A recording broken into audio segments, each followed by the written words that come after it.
성경 말씀 마태복음 19장 27절에서 20장 16절까지의 말씀입니다.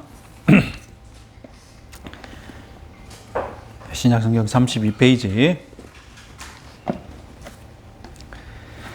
마태복음 19장 27절에서 20장 16절까지의 말씀 같이 읽겠습니다.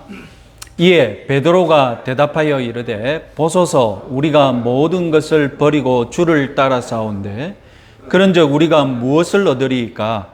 예수께서 이르시되 내가 진실로 너희에게 이르노니 세상이 새롭게 되어 인자가 자기 영광의 보좌에 앉을 때에 나를 따르는 너희도 12 보좌에 앉아 이스라엘 12지파를 심판하리라. 또 내 이름을 위하여 집이나 형제나 자매나 부모나 자식이나 전토를 벌인 자마다 여러 배를 받고 또 영생을 상속하리라. 그러나 먼저 된 자로서 나중되고 나중된 자로서 먼저 될 자가 많으니라. 천국은 마치 품꾼을 얻어 포도원에 들여보내려고 이른 아침에 나가 집주인과 같으니 그가 하루 한 데나리온씩 품꾼들과 약속하여 포도원에 들여보내고 또 제3시에 나가 보니 장터에 놀고 서 있는 사람들이 또 있는지라. 그들에게 이르되 너희도 포도원에 들어가라. 내가 너희에게 상당하게 주리라 하니 그들이 가고 제6시와 제9시에 또 나가 그와 같이 하고 제11시에도 나가 보니 서 있는 사람들이 또 있는지라. 이르되 너희는 어찌하여 종일토록 놀고 여기 서 있느냐? 이르되 우리는 품꾼으로 쓰는 이가 없음이니이다. 이르되 너희도 포도원에 들어가라 하니라. 저물매 포도원 주인이 청지기에 이르되 품꾼들을 불러 나중 온 자로부터 시작하여 먼저 온 자까지 싹을 주라 하니 제11시에 온 자들이 와서 한 데나리온씩을 받거늘 먼저 온 자들이 와서 더 받을 줄 알았더니 그들도 한 데나리온씩 받는지라.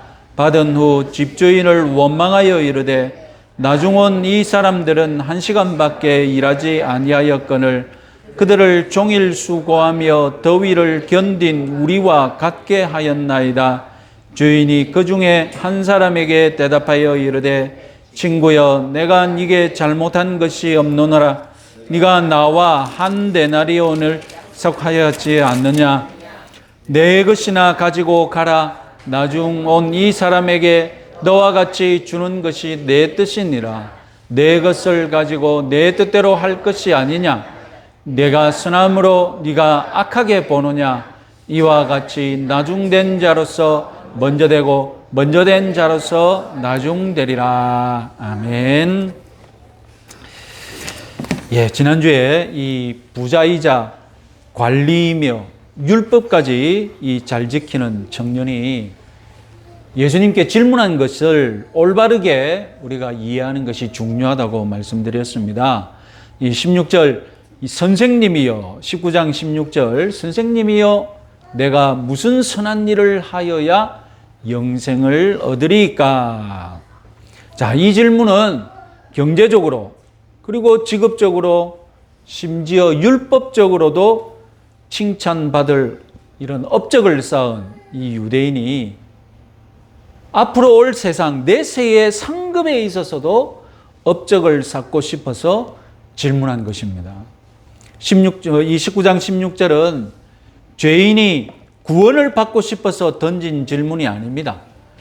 부자 관리 청년이 얻고 싶은 영생은 내세의 상급입니다. 파워포인트 보겠습니다. 예수님의 답변은 무엇이었습니까? 예수님을 따르는 것입니다. 최고의 상급은 예수님을 따르는 것입니다. 예수님을 잘 따르기 위해 청년에게 특별하게 제시한 조건, 그것이 무엇이었습니까? 지금 네가 소유한 것 다 포기하고 권력도 내려놓고 재산도 가난한 자들에게 나눠주라는 것이었습니다. 그러자 이 부자 관리 청년은 근심만 안고 예수님을 떠나버렸죠. 자, 예수님과 부자 관리 청년 사이에 이런 일이 있었습니다. 이 광경을 보고 이제 예수님과 제자들이 이어서 대화를 나눕니다. 예수님은 제자들에게 그 유명한 낙타와 바늘기 비유를 하셨죠. 제자들이 보기에 이 부자 관리 청년은 아주 모범적이고 존경받는 유대인입니다. 그런데 예수님이 낙타와 바늘기 비유를 하시니까 제자들의 첫 번째 반응이 무엇이었습니까? 도대체 누가 구원을 얻을 수 있겠습니까? 저렇게 율법을 잘 지키고 하나님께 복받은 부자 관리마저 천국에 들어가는 것이 어렵다면 누가 구원을 받느냐는 것입니다. 예수님은 사람으로서는 할 수 없으나 하나님이 다 하신다라고 답하셨죠. 자, 제자들의 두 번째 반응이 오늘 본문을 시작하는 말씀입니다. 27절, 베드로도 내세에 상급을 받고 싶었거든요. 베드로뿐입니까? 다른 제자들도 이 부자 관리 청년처럼 내세의 상급에 대해 관심이 많았습니다. 보소서 우리가 모든 것을 버리고 주를 따라 싸운데 그런즉 우리가 무엇을 얻으리까? 여러분, 이 질문은 노골적으로 부자 청년과 제자들 자신 이 둘을 비교한 질문입니다. 부자 관리 청년은 율법을 잘 지켰지만 정작 예수님을 따르기 위해 돈 한 푼도 쓰지 않고 예수님을 떠나버렸지 않습니까? 그런 장면을 보고서 제자들과 베드로는 대번에 이 부자 관리 청년보다 우리가 더 낫다라고 만족하였습니다. 그래서 부자 관리 청년과는 다르게 지금 자기들은 내세에서 상급을 받을 수 있다고 기대하고 예수님께 질문한 것입니다. 예수님은 그래, 너희들이 받을 상급이 있다라고 답해 주십니다. 그래서 세 가지를 약속하셨죠.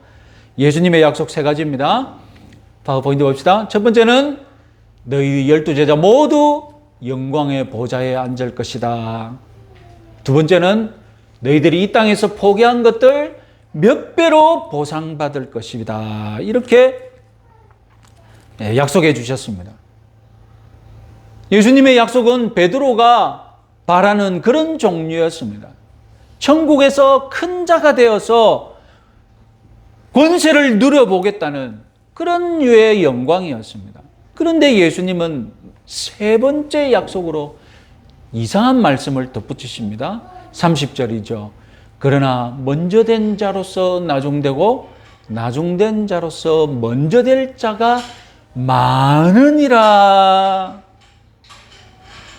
지금 이 상황에서 지금 이 말씀은 무슨 뜻입니까? 먼저 된 자는 구체적으로 누구이며 또 그 사람은 어떤 행동을 하는 자입니까?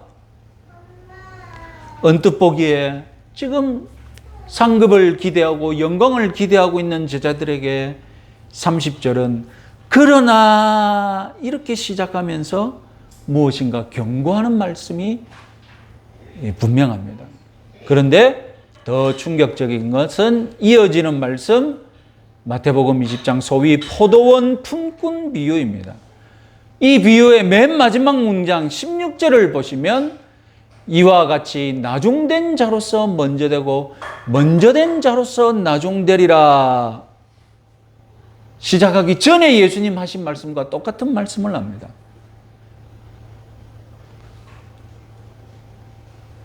그러니까 여러분, 지금 이 포도원 품꾼 비유, 이 비유는 먼저 된 자가 나중되고 나중된 자가 먼저 된다는 이 이야기 다소 애모호한 이 예수님의 약속, 이 경고를 잘 풀어서 예화로 설명한 것입니다. 우리가 잘 이해 못할까 봐. 그러니까 우리는 이 비유를 잘 이해하면 먼저 된 자가 나중된다. 이 말씀이 무엇인지 더 쉽게 이해하게 됩니다. 그런데 여러분, 오늘 저는 설교 제목을 포도원 주인의 비유라고 정했습니다. 자, 이 비유의 전통적인 제목은 포도원 품꾼 비유입니다. 비유 속에서 다양한 품꾼들을 주목하는 것이죠. 그런데 정작 그 품꾼들을 불러들인 주인을 주목하지 않는 제목이죠. 그래서 저는 오늘 이 비유의 주인공은 품꾼들이 아니라 포도원 주인인 것을 여러분들에게 각성시키고 유념시키기 위해 제목을 선한 포도원 주인의 비유라고 정한 것입니다.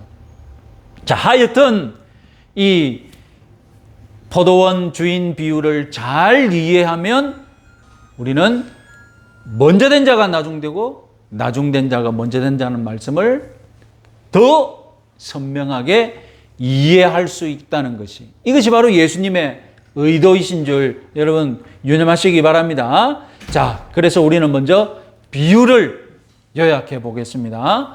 가장 간단하게 요약하면 포도원 주인이 품꾼들을 채용하는 것이죠. 포도 수확철에는 일손들이 많이 필요하니까 이 기존의 노예들 외에도 이제 품꾼들이 많이 채용되어야 했습니다. 장터에 그런 품꾼들이 모여 있는 곳이 있었겠죠. 요즘 말로 인력 시장쯤이 되겠죠. 그곳에 이른 아침에 채용되어서 반나절 해질 때까지 일하면 1데나리온의 품삯을 받는 것이 2000년 전 고대 유대 사회의 풍경이었습니다. 그런데 이 비유 속의 포도원 주인은 제3시, 즉 오전 9시경에도 장터에 나왔습니다. 그리고 일꾼들이 또 모여 있는 것을 보고 이 일꾼들을 채용했는데 품삯이 무엇입니까? 이른 아침에 채용한 품꾼들과는 달랐죠. 이른 아침부터 채용한 품꾼들의 품삯은 1데나리온입니다. 오전 9시에 채용했는데 어떤 품삯을 주느냐? 내가 상당하게 주겠다라고 약속했습니다. 그럼 얼마를 주겠다는 말입니까?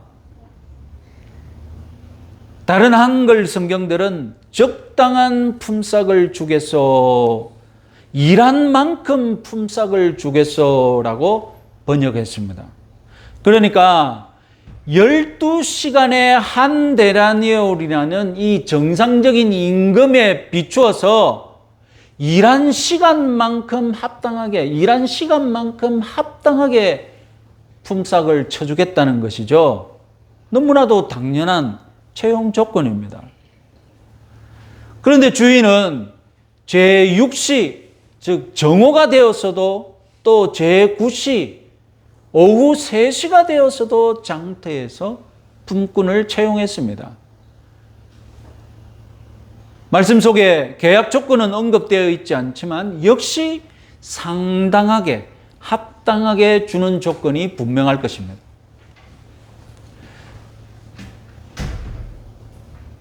현실에서 정오의 일꾼을 채용하는 것까지는 있을 수 있겠지만 오후 3시경에 일꾼은 채용한다. 이건 잘 없을 것 같습니다. 그런데 더 말이 안 되는 일이 제11시, 즉 오후 5시경에도 벌어집니다. 이 시간에도 장터에 놀고 있는 사람들을 채용해서 1시간 일을 시킨 것입니다. 가장 충격적인 일은 이제 해가 떨어지고 품삯을 지불할 때 일어났습니다. 계약 조건을 기억하시죠? 이른 아침부터 일한 일꾼들만 한 데나리온이었고 이후에 데려온 일꾼들은 상당한 몸값, 상당한 품삯을 주는 것입니다. 그래서 예상되는 품삯은 어떻게 됩니까?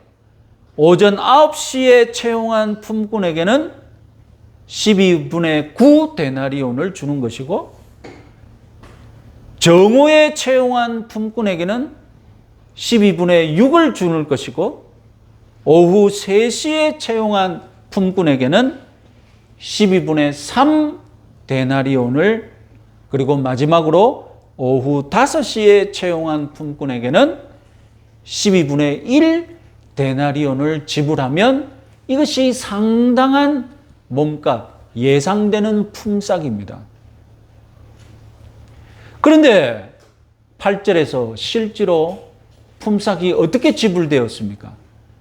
제일 먼저 품삯을 받은 사람은 오히려 제일 적게 일한 사람이었습니다. 그리고 그 사람에게 12분의 1 데나리온이 주어졌습니까? 아닙니다. 12시간 일한 품삯인 1 데나리온을 지불한 것입니다.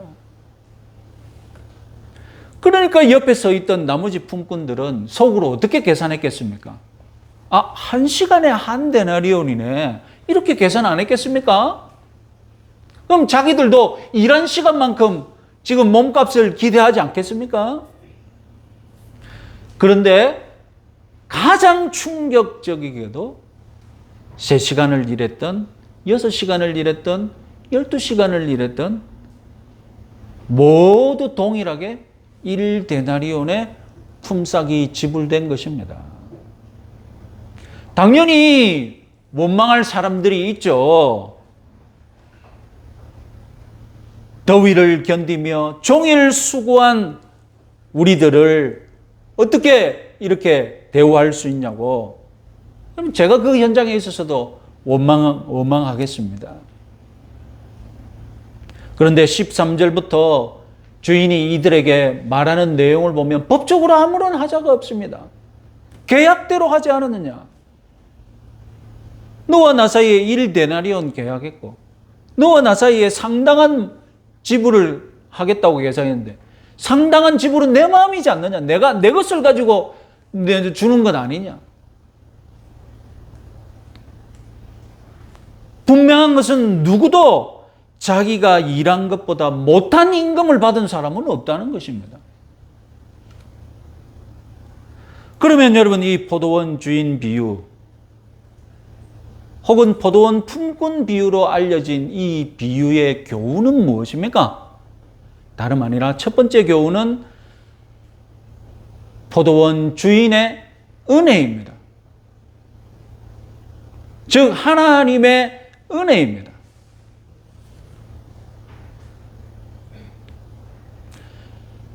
여러분 이 품꾼 시장의 냉정한 현실이 무엇입니까? 일을 잘하게 생기고 튼튼한 일꾼이 먼저 채용되고 잘 팔린다는 것입니다.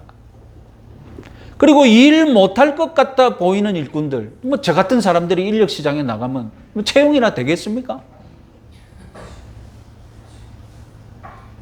추수 때같이 일꾼이 많이 부족한 때라면 저같이 흠이 있는 일꾼이라도 좀 싸게 몸값을 제시하면 채용될 수 있겠죠. 그게 이 인력시장의 현실이지 않습니까? 그러면 정오가 지나도록 오후가 지나도록 채용이 안 됐다. 그러면 그 일꾼에게 무슨 일이 벌어졌던 걸까요? 일하고 싶은데 체격이 좋은데 막 힘이 넘치는데 채용이 안 됐을까요?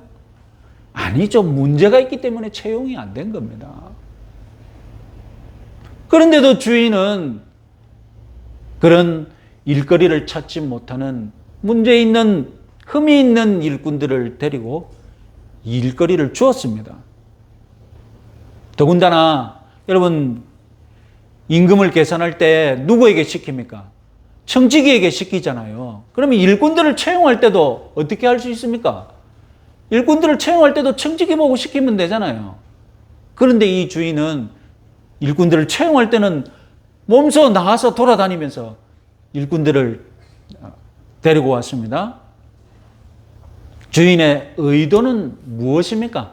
주인의 의도를 알 수 있는 결정적인 단서가 우리 성경 본문 안에 있습니다. 그런데 안타깝게도 우리말 번역이 이 단서를 묻어버렸습니다. 자, 우리말 성경은 3절에 나가서 보았다, 나가보니라고 번역했고 6절에도 주인이 나가서 보았다, 나가보니라고 똑같이 번역했습니다.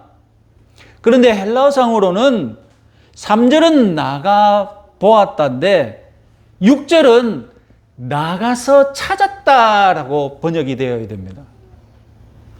나가보니는 장터에 나가보니 눈에 띄는 거예요. 일꾼들이 일하고 채용되지 않고 일 없이 있는 사람들이 눈에 띄는 겁니다. 그런데 나가서 찾았다는 말은 무슨 뜻입니까? 나가서 찾았다는 말은 장터에 일꾼들이 모여있는 곳에 사람들이 눈에 안 띄었어요. 그런데도 어떻게 했단 말입니까? 주인이 더 나하고 막 찾아다닌 거예요. 오후 3시쯤 되면 아무도 인력 안 나오잖아요. 12시만 넘어도 오늘은 오늘 안 팔리는갑다 하고 다 어떻게 합니까? 다 같이 거기에서 12시 넘도록 앉아 기다리고 있는 사람이 있겠습니까? 그날 주인을 못 만났는데 안 팔려갔는데 포기하고 어디 다른 데로 가버린 거예요. 그러니까 주인이 어떻게 해야 됩니까? 그 사람들을 채용하려면 찾아다녀야죠. 일부러 찾아가서 이렇게 질문했습니다. 6절에 너희는 어찌하여 종일토록 놀고 여기 서 있느냐? 우리를 품꾼으로 쓰는 이가 없음이니이다. 여러분, 이 대답은 자기가 채용되지 않은 이유를 누구에게 떠넘깁니까? 사용자에게 떠넘겨요. 나는 일하고 싶은데 주인들이 나를 안 내려갑니다. 그런데 여러분, 냉정하게 지금 채용되지 못한 진실을 있는 그대로 답변하면 어떻게 답변해야 되겠습니까? 너는 왜 지금 여기까지 이 시간까지 놀고 있느냐? 내가 품꾼으로서 흠이 있는 일꾼입니다. 이렇게 대답해야 되는데 그렇게 대답하지 않고 아직 나를 쓰겠다는 주인이 없습니다. 이렇게 대답하고 있어요. 주인은 알죠. 품꾼으로서는 부족한 사람이라는 걸 알죠. 그런데도 주인은 이 부족한 일꾼을 기꺼이 채용한 것입니다. 결국 여러분, 포도원 주인의 목적은 이 사람에게 일할 기회 그 자체를 주는 것이 목적인 거죠. 일할 기회를 줘서 자기 스스로 품삯을 벌어서 생계를 이어가게 만드는 것이 이 주인의 목적입니다. 그래서 건강한 품꾼이든 허약한 품꾼이든 가리지 않고 그들에게 일할 기회를 주고 한 데나리온의 품삯을 무조건 준 것입니다. 바로 하나님 같은 분이라는 것을 말한 것이죠. 현실에서는 이런 주인이 없죠. 현실에서는 이런 고용계약도 없죠. 어떻게 현실에서 한 시간 일한 사람과 12시간 일한 사람의 품삯이 같을 수 있습니까? 그러나 여러분, 성경은 지금 고용 조건, 임금 지불에 관한 원리를 말하는 것이 아닙니다. 예수님이 지금 말하고자 하는 말은 무엇입니까? 하나님과 죄인 사이의 관계를 말하고자 하는 것입니다. 하나님과 죄인 사이에 일어나는 구원과 은혜에 대해서 지금 이 비유로 말씀하시는 것인데, 영적으로는 이런 일이 일어난다는 것입니다.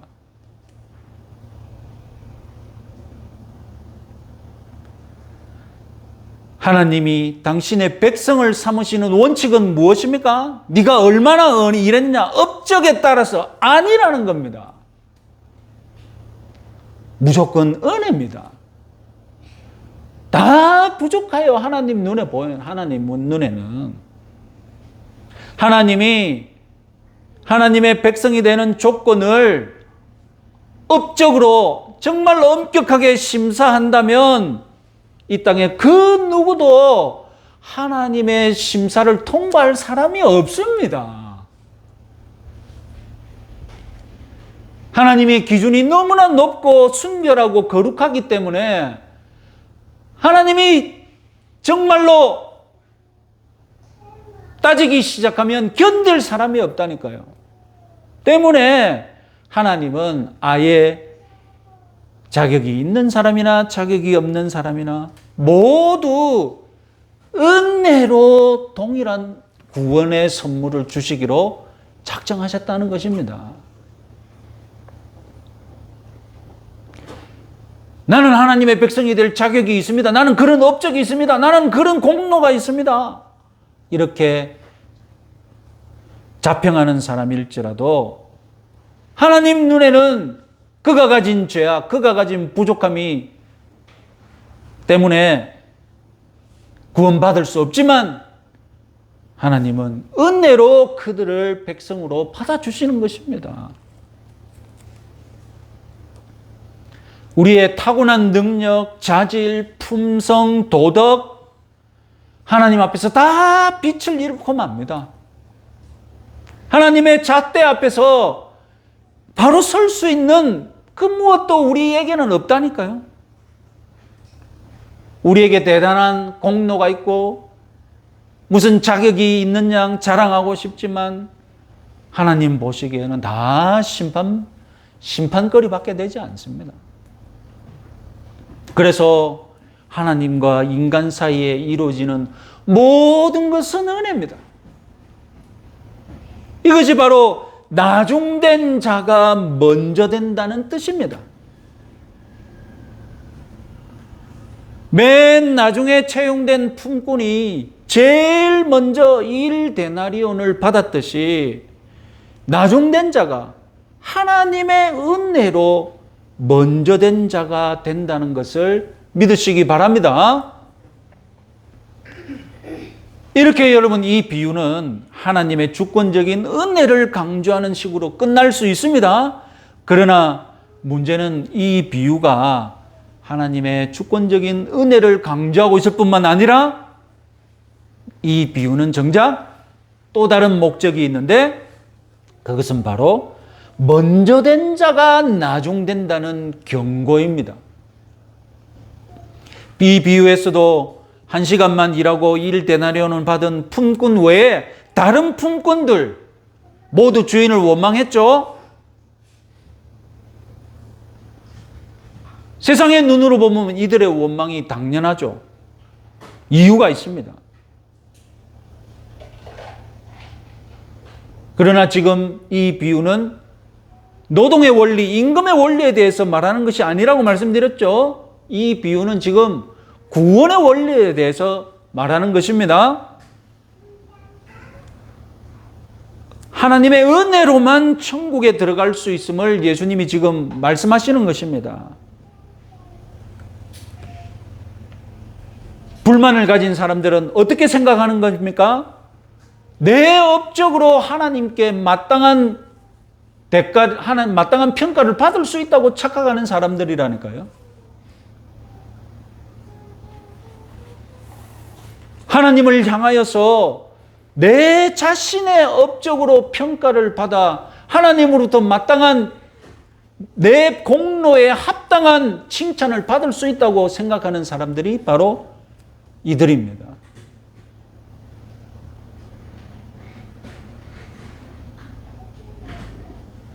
만약 자신이 쌓은 공로가 있고 업적이 있어서 오늘 이 비유에서 아침 일찍부터 일한 일꾼처럼 하나님 이건 불공평하지 않습니까?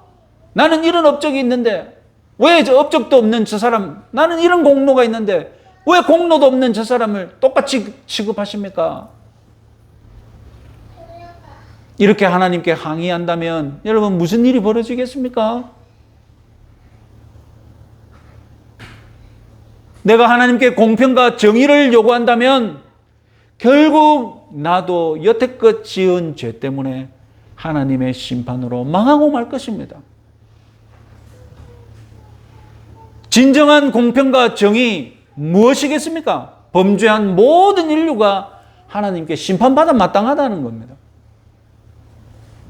상황이 이렇다면 마태복음 19장 25절에서 제자처럼 우리는 질문할 수밖에 없습니다. 그렇다면 누가 구원을 얻을 수 있습니까? 그 질문에 예수님이 답변하셨지 않습니까? 마태복음 19장 26절이죠. 사람으로는 할 수 없으나 하나님으로는 할 수 있느니라.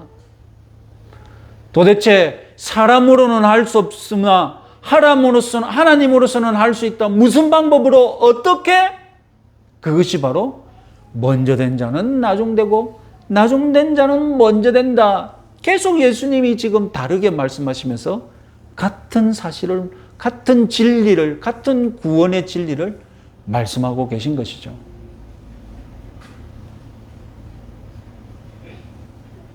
우리는 지금 앞서는 나중된 자가 먼저 된다는 것이 다름 아니라 하나님의 은혜의 구원이라는 것을 배웠고요. 지금 우리는 먼저 된 자가 나중된다는 말씀은 지금 예수님이 경고하시는 것이라고 지금 유념하고 있습니다.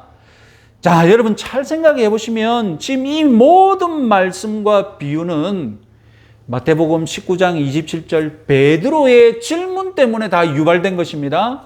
베드로가 어떻게 질문했습니까? 우리가 모든 것을 버리고 주를 따라 싸운데 그런즉 우리가 무엇을 얻으리까? 베드로는 지금 어떤 자세입니까? 네? 베드로는 지금 어떤 자세로 예수님께 질문하고 있습니까? 아, 우리가 공로가 있지 않습니까, 예수님?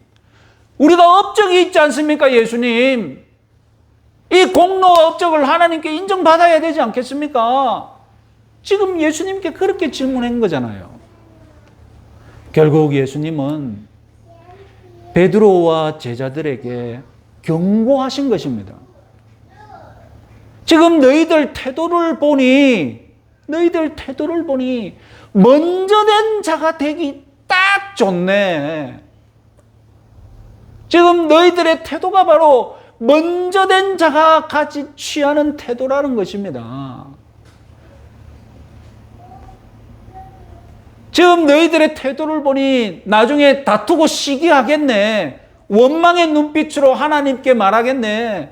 내가 이런 공로를 쌓았는데 왜 나에게는 이것밖에 안 주시고 공로가 없는 저들에게는 왜 저렇게 구원의 은혜를 주시렵니까? 너희들이 딱 그런 태도로 하나님께 원망하겠네.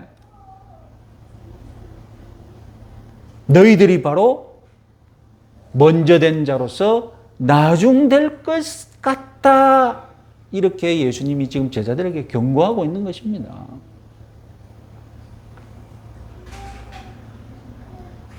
하루 품삯을 바라고 주인을 위해 일하지 말고 선물로 일할 기회를 주신 그 은혜에 감사하기 위해 일하라는 것이죠.